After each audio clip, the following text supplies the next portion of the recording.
Les ministres de la Défense des 5 plus grandes puissances militaires européennes, France, Allemagne, Grande-Bretagne, Italie et Pologne, se sont réunis mercredi à Paris pour réaffirmer leur engagement en faveur de la défense de l'Ukraine, dans le cadre d'une initiative plus large visant à renforcer la sécurité européenne. La réunion, qui s'est tenue à l'ancien hôpital militaire du Val-de-Grâce à Paris, a également réuni des représentants de l'Union européenne, UE, et de l'Organisation du traité de l'Atlantique Nord, OTAN, ainsi que le ministre ukrainien de la Défense, Rustem Umerov, qui a prononcé une allocution virtuelle. Dans une déclaration commune publiée à l'issue de l'événement, les ministres ont convenu de renforcer le soutien européen à la paix en Ukraine, notamment en accélérant les projets de coopération industrielle de défense avec l'Ukraine. S'exprimant lors d'une conférence de presse conjointe, le ministre français de la Défense, Sébastien Lecornu, a déclaré aux journalistes que la capacité de défense de l'armée ukrainienne serait l'une des premières garanties de sécurité pour Kiev. Lecornu a réaffirmé que la France n'accepterait aucune démilitarisation de l'armée ukrainienne.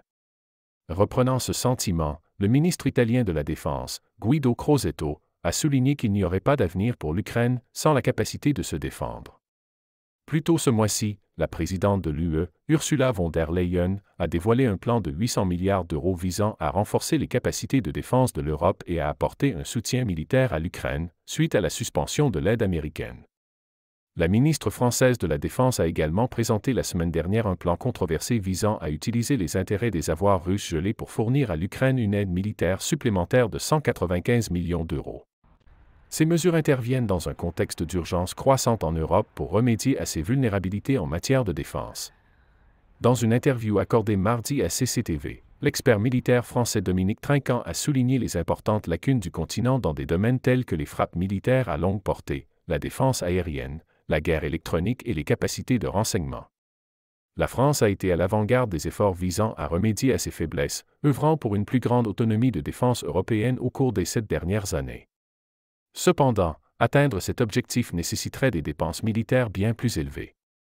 Le président français Emmanuel Macron a déjà proposé de porter le budget de la défense de la France à 5% de son PIB, dépassant largement l'objectif de 2% fixé par l'OTAN pour les États membres. Combler ce fossé poserait de grands défis économiques aux nations européennes et pourrait provoquer de nouvelles divisions au sein de l'Europe.